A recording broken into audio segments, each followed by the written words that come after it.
Madam Speaker, the President's Cabinet.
minutes, FYI.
Madam Speaker, the President of Ukraine.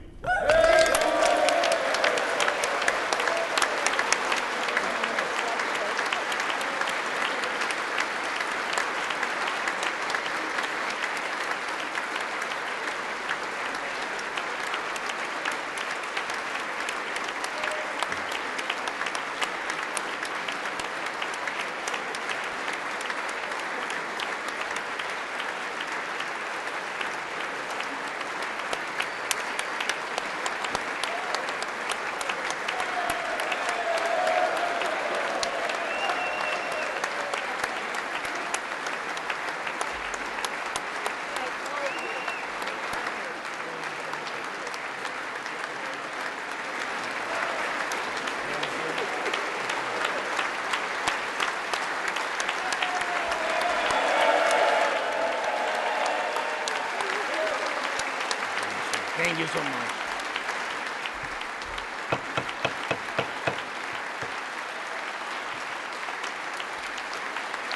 Thank you so much.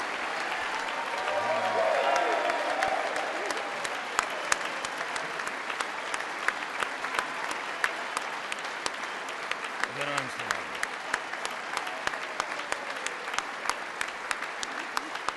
Thank you so much.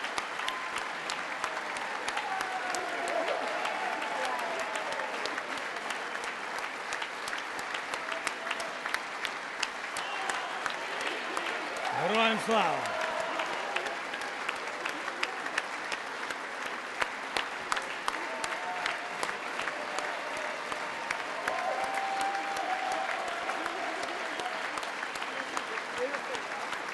Thank you so much.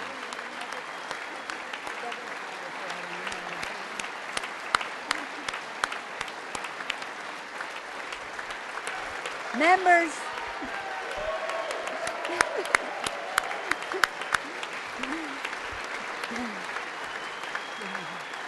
members of Congress, I think it's too much. I think it is. Members of Congress, I have the high privilege and the distinct honor of presenting to you His Excellency Volodymyr Zelenskiy, President of the Ukraine.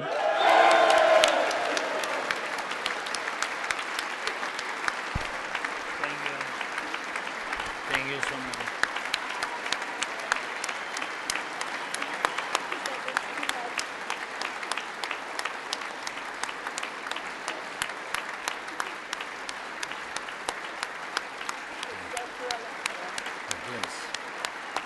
Thank you so much. Thank you. It's too much for me.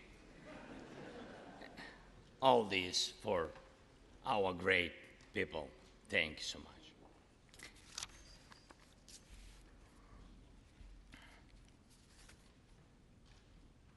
Dear Americans, in all states, cities, and communities, all those who value freedom and justice, who cherish it as strongly as we Ukrainians, in all our cities, in each and every family, I hope my words of respect and gratitude resonate in each American heart.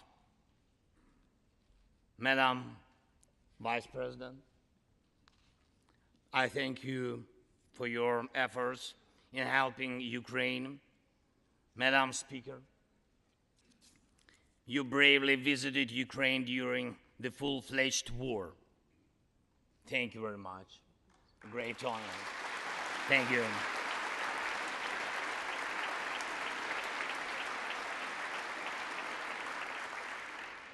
Great privilege to be here. Dear members of the Congress, representatives of both parties who also visited Kyiv, esteemed congressmen and senators from both parties who will visit Ukraine, I'm sure, in the future, dear representatives of diaspora,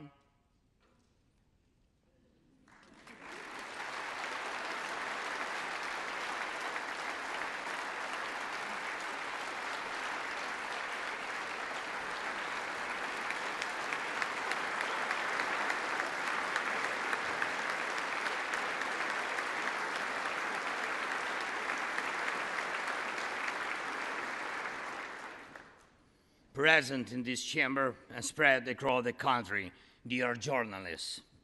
It's a great honor for me to be at the US Congress and speak to you and all Americans. Against all odds and doom and gloom scenarios, Ukraine didn't fall. Ukraine is alive and kicking.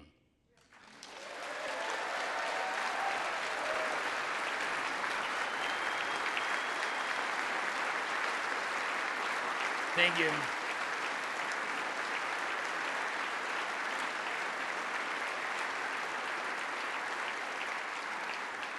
And it gives me good reason to share with you our first joint victory. We defeated Russia in the battle for minds of the world. We have no fear, nor should anyone in the world have it.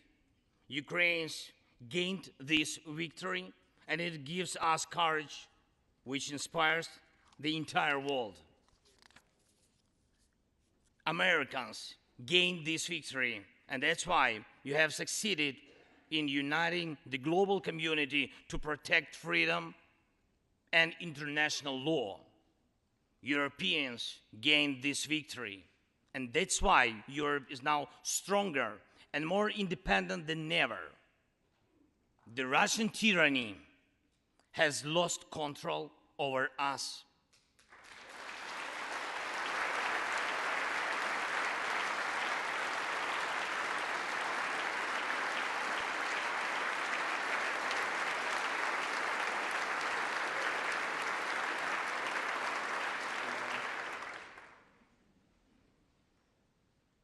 And it will never influence our minds again. Yet, we have to do whatever it takes to ensure that countries of the Global South also gain such victory. I know one more, I think, very important thing. The Russians will stand a chance to be free only when they defeat the Kremlin in their minds.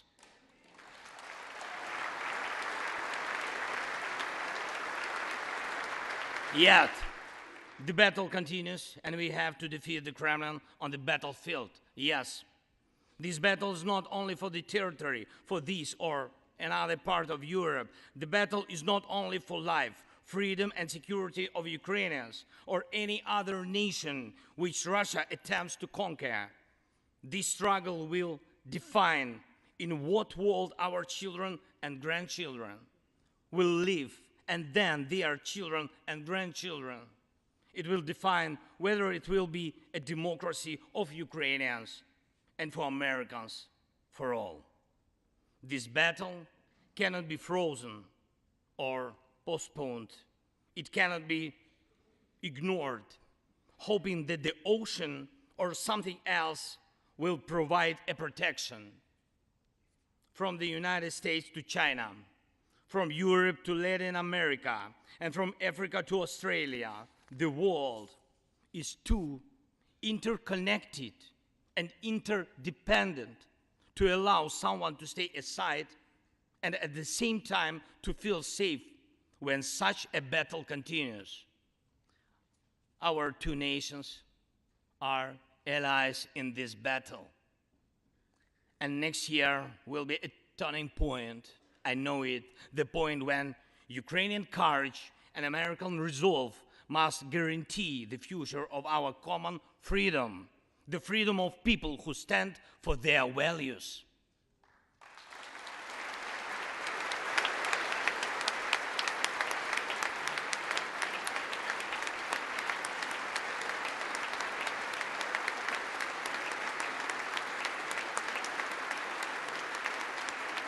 Ladies and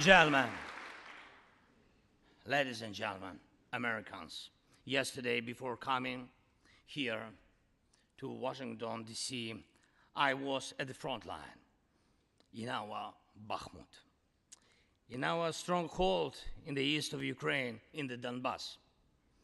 The Russian military and mercenaries have been attacking Bakhmut non-stop since May. They have been attacking it day and night, but Bakhmut stands.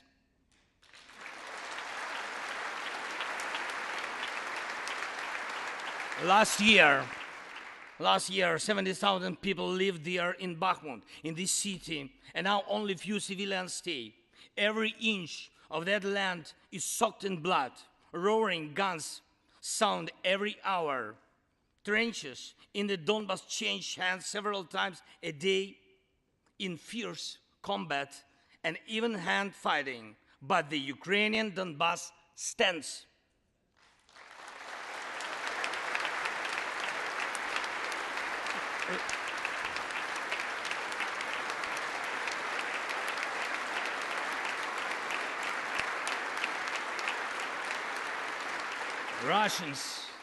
Russians use everything they have against Bakhmut and our beautiful cities.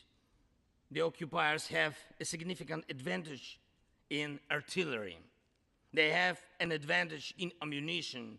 They have much more missiles and planes than we ever had. And it's true, but our defense forces stand.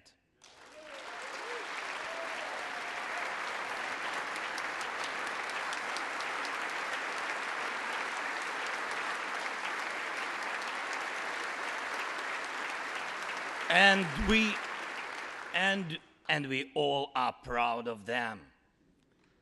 The Russians' tactic is primitive. They burn down and destroy everything they see. They send thugs to the front lines. They send convicts to the war. They threw everything against us, similar to the other tyranny, which is in the Battle of the Bulge. Threw everything it had against the free world, just like the brave American soldiers which held their lines and fought back Hitler's forces during the Christmas of 1944. Brave Ukrainian soldiers are doing the same to Putin's forces this Christmas.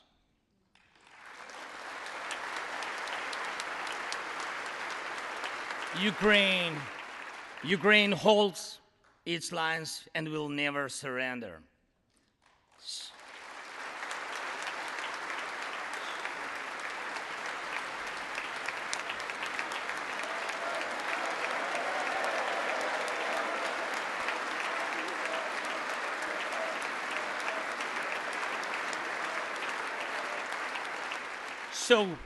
So here is the front line.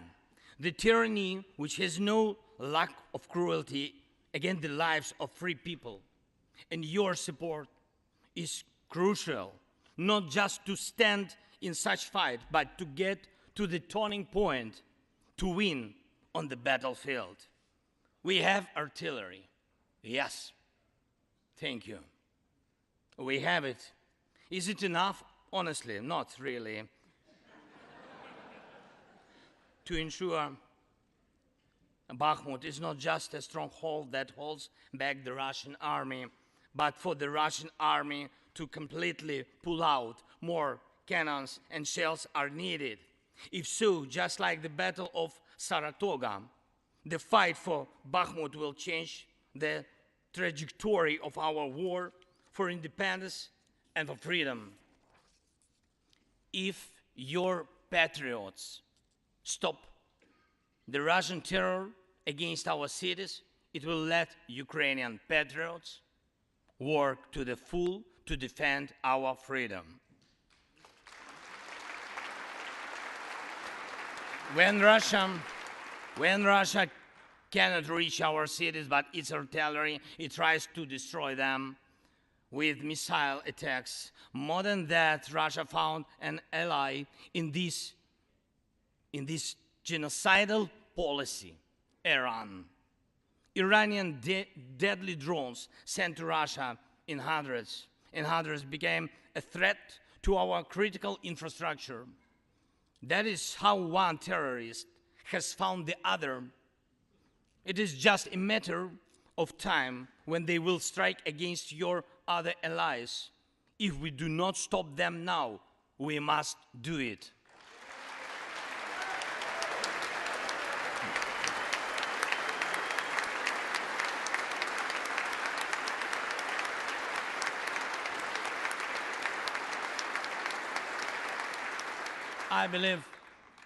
I believe there should be no taboos between us in our alliance. Ukraine never asked the American soldiers to fight on our land instead of us. I assure you that Ukrainian soldiers can perfectly operate American tanks and planes themselves.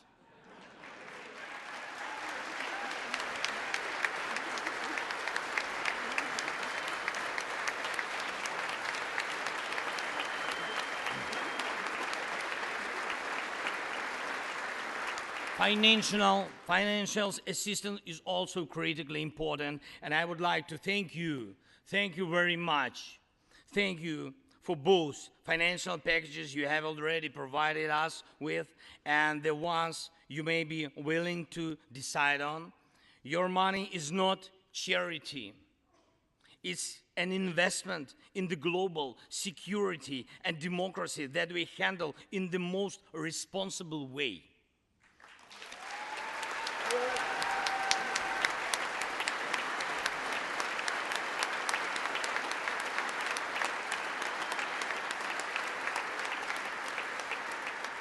Russia could stop its aggression, really, if it wanted to, but you can speed up our victory.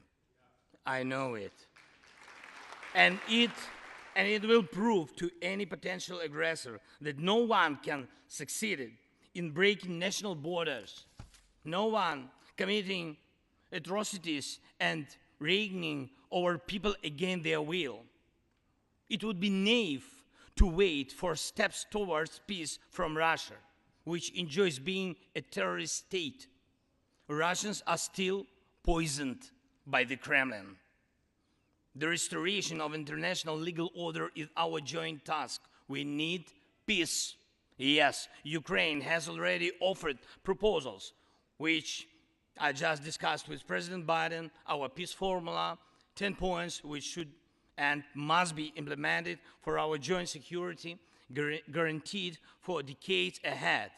And the summit which can be held, I'm glad to stress that President Biden supported our peace initiative today. Each of you, ladies and gentlemen, can assist in the implementation to ensure that America's leadership remains solid,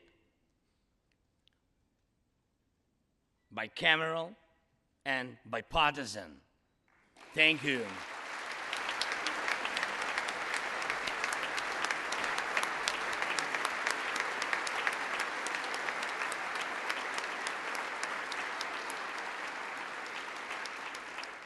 You can strengthen sanctions to make Russia feel how ruinous its aggression truly is. It is in your power, really, to help us bring to justice everyone who started this unprovoked and criminal war. Let's do it. Let terrorists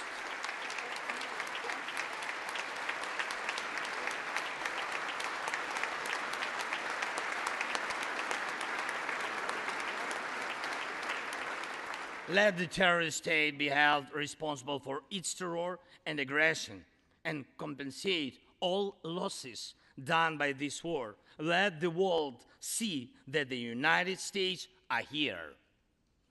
Ladies and gentlemen, Americans, in 2 days, we will celebrate Christmas,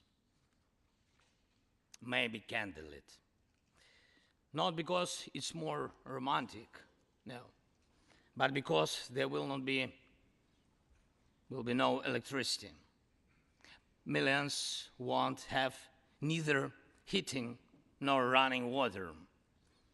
All of these will be the result of Russian missile and drone attacks on our energy infrastructure. But we do not complain. We do not judge and compare whose life is easier. Your well-being is the product of your national security, the result of your struggle for independence and your many victories. We, Ukrainians, will also go through our war of independence and freedom with dignity and success.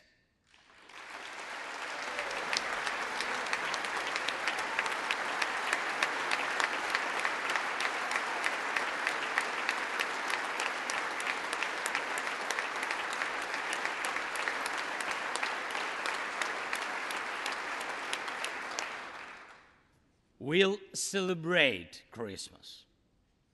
Celebrate Christmas, and even if there is no electricity, the light of our faith in ourselves will not be put out. If Russian missiles attack us, we'll do our best to protect ourselves. If they attack us with Iranian drones and our people will have to go to bomb shelters on Christmas Eve, Ukrainians will still sit down at the holiday table and cheer up each other.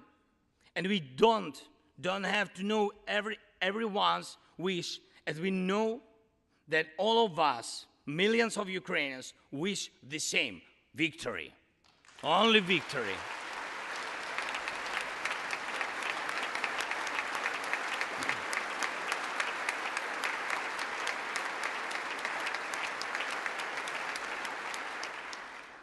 We already built strong Ukraine with strong people, strong army, strong institutions together with you. We developed strong security guarantees for our country and for entire Europe and the world together with you. And also together with you, we'll put in place everyone who will defy freedom. Put in. This will be the basis to protect democracy in Europe and the world over. Now, on the special Christmas time, I want to thank you, all of you. I thank every American family which cherishes the warmth of its home and wishes the same warmth to other people. I thank President Biden and both parties at the Senate and the House for your invaluable assistance. I thank your cities and your citizens who supported Ukraine this year, who hosted our Ukrainians, our people, who waved our national flags, who acted to help us. Thank you all, from everyone who is now at the front line, from everyone who is evading victory.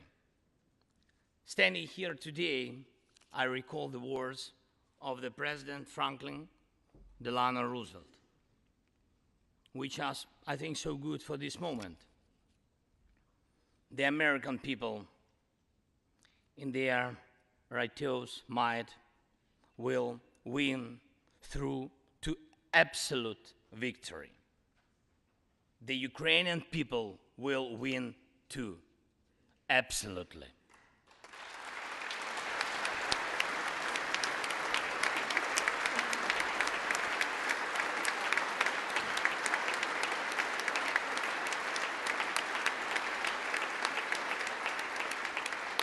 I know that everything depends on us, on Ukrainian armed forces, yet so much depends on the world. So much in the world depends on you. When I was in Bakhmut yesterday, our heroes gave me the flag, the battle flag, the flag of those who defend Ukraine, Europe, and the world at the cost of their lives. They asked me to bring this flag to you, to the US Congress, to members of the House of Representatives and senators whose decisions can save millions of people. So let these decisions be taken. Let this flag stay with you, ladies and gentlemen. This flag is a symbol of our victory. In this war, we stand, we fight, and we will win because we are united, Ukraine, America, and the entire free world.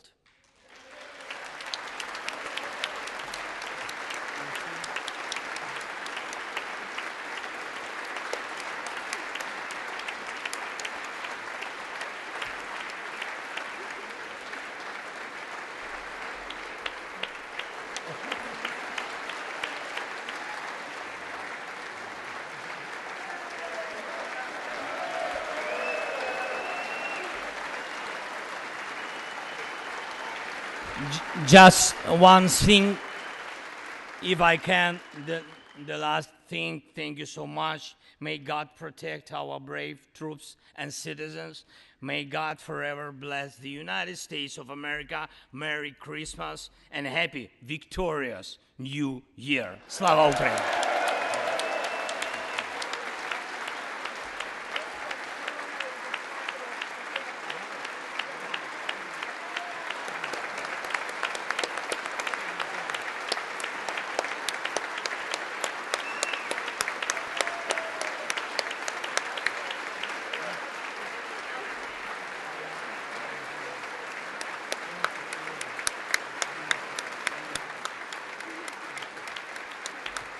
Thank you so much.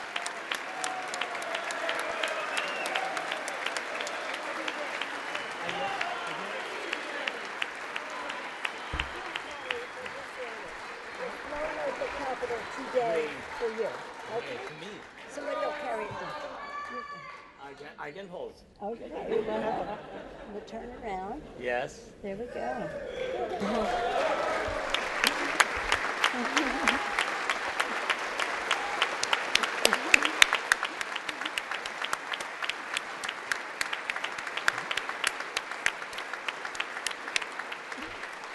This flag was flown over the Capitol today in honor of the President's visit. Thank you so much. I will take it. I can do it. All the best.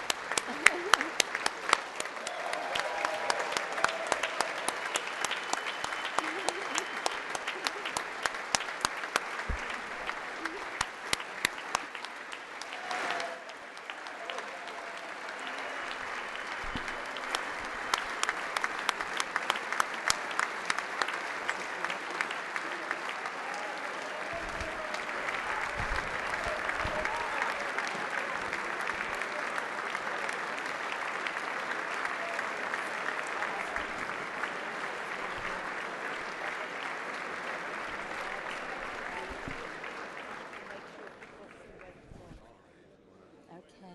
Is he out of the room? Okay.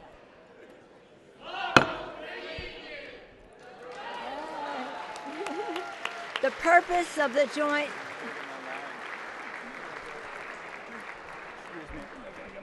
The purpose of the joint.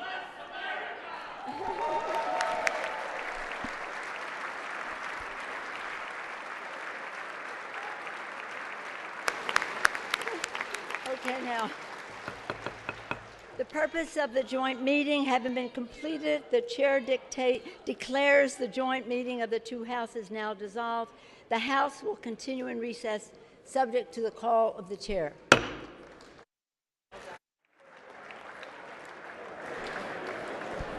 I'm going to show this to you.